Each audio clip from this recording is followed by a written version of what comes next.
Muy buenas noches. Eh, Vamos a hablar de la práctica que tuvimos en el laboratorio de química. Entonces vamos a darle respuesta a dos interrogantes como tal.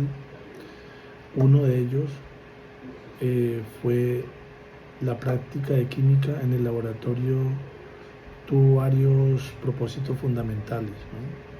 El propósito de la práctica de química que tuvimos viernes y sábado eh, nos dio como resultado que la química sirve pues para estudiar la solubilidad y realizar la separación de una mezcla. Entonces aquellos procesos físicos y químicos utilizados se enfocarán en estas áreas específicas. Aquí algunos de los procesos que podrían ser relevantes para lograr esos objetivos, ¿cierto? Uno de ellos es la cristalización. Digamos que este proceso implica disolver una sustancia sólida en un solvente adecuado a una temperatura alta, luego permitir que la solución se enfríe lentamente, ¿cierto? Los cristales solutos se forman gradualmente a medida que la solución se satura y se enfría. Esto puede utilizarse para separar componentes de una mezcla basada en sus diferentes solubilidades en un solvente particular. También tenemos la destilación, que la destilación puede ser útil si los componentes de la mezcla tienen puntos de ebullición significativamente diferentes. Vamos a dar un ejemplo. Si uno de los componentes es volátil y el otro no, la destilación permite separar los dos componentes calentando la mezcla, recolectando el vapor condensado. Otra también puede ser la extracción del líquido. Este método implica la transferencia selectiva de un soluto de una fase líquida a otra. Al agregar el solvente adecuado y utilizar extracciones sucesivas es posible separar las componentes de la mezcla, ¿cierto? La filtración, hablemos de la filtración. Si la mezcla contiene sólidos insolubles, la filtración puede ser útil para separar los sólidos del líquido. Esto podría ser el primer paso en el proceso de separación, especialmente si los sólidos y los líquidos tienen diferentes solubilidades en otros solventes. La absorción implica también la retención de un componente en una superficie sólida. Este método podría utilizarse si uno de los componentes de la mezcla tiene una afinidad por una superficie sólida específica, permitiendo así su separación de los otros componentes. Estos son solo algunos ejemplos de los procesos que podrían ser relevantes para estudiar la solubilidad y separación y realizar la separación de una mezcla en un laboratorio de química, ¿cierto? La elección de los métodos específicos dependerá de la composición de la mezcla y de los objetivos de la práctica. En la investigación y el descubrimiento, pues podríamos hablar la relevancia que tienen, digamos, en los laboratorios químicos, que son centros de investigación donde se realizan experimentos para descubrir nuevas sustancias químicas, comprender mejor la probabilidad de la existencia y desarrollar nuevas aplicaciones para diversos materiales.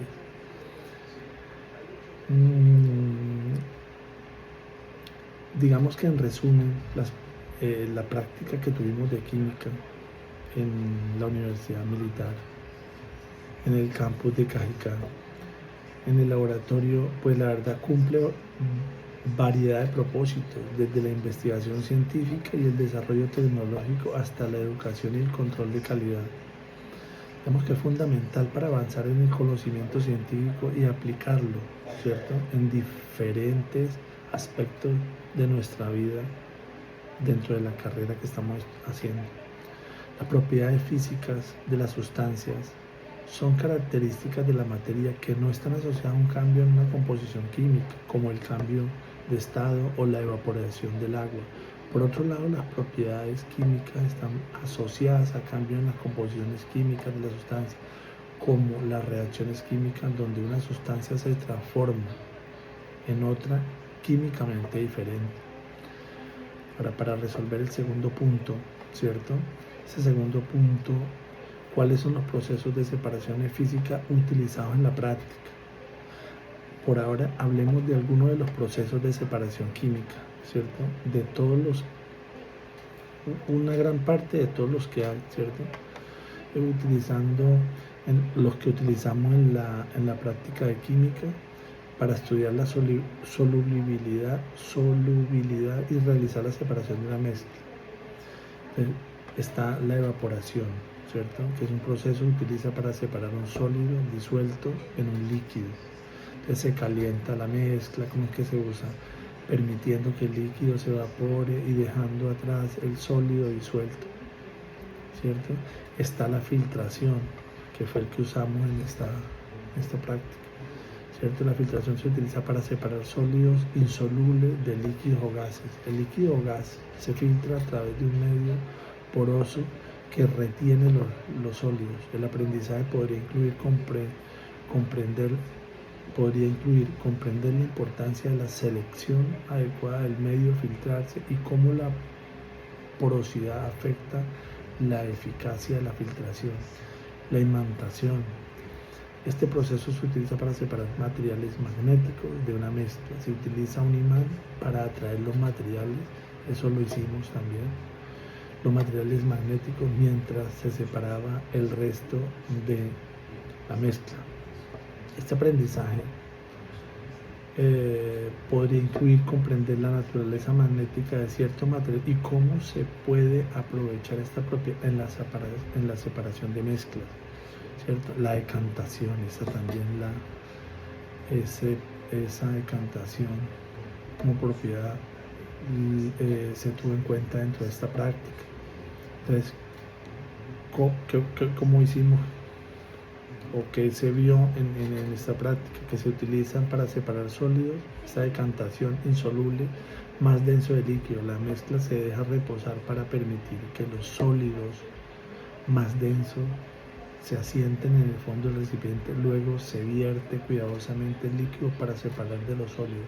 Este aprendizaje nos incluyó comprender cómo la densidad afecta la sedimentación y la separación de las fases. También esto como propiedad está la centrifugación. Este proceso utiliza la fuerza centrífuga para separar componentes separar componentes de una mezcla según su densidad. La mezcla se coloca en tubos de ensayo que se hace girar a alta velocidad, lo que se hace que los componentes más densos se sedimenten en el fondo. Además de todos los procesos físicos mencionados, algunos procesos químicos como la reacción de evaporación y la reacción con ácidos clorhídricos. Estos procesos pueden implicar varios cambios químicos, ¿cierto?, en los componentes de la mezcla para facilitar su separación o identificación. El aprendizaje que nosotros tuvimos en estos procesos incluían comprender cómo ciertas reacciones químicas pueden influir en la separación de mezcla y cómo seleccionar el reactivo adecuado para lograr el objetivo deseado. Al realizar nosotros estos procesos y observar los resultados, se puede obtener aprendizaje importante sobre las propiedades de la materia y los principios fundamentales de la química y la separación de las mezclas. Digamos que en la práctica se utilizaron varios procesos de separación física para aislar componentes puros o purificar mezclas, ¿cierto? Algunos de los procesos más comunes incluyen la filtración, la destilación, la cristalización, la sublimación, la centrifugación. Digamos que estos son algunos ejemplos de los procesos de separación física utilizados en la práctica. La selección del método adecuado depende de las propiedades de los componentes de la mezcla y del objetivo específico de la separación. En la práctica de química, para estudiar la solubilidad y realizar la separación de una mezcla en el laboratorio, dentro de las prácticas que tuvimos, los procesos físicos fueron como evaporización, pero tuvimos en cuenta la filtración, imantación.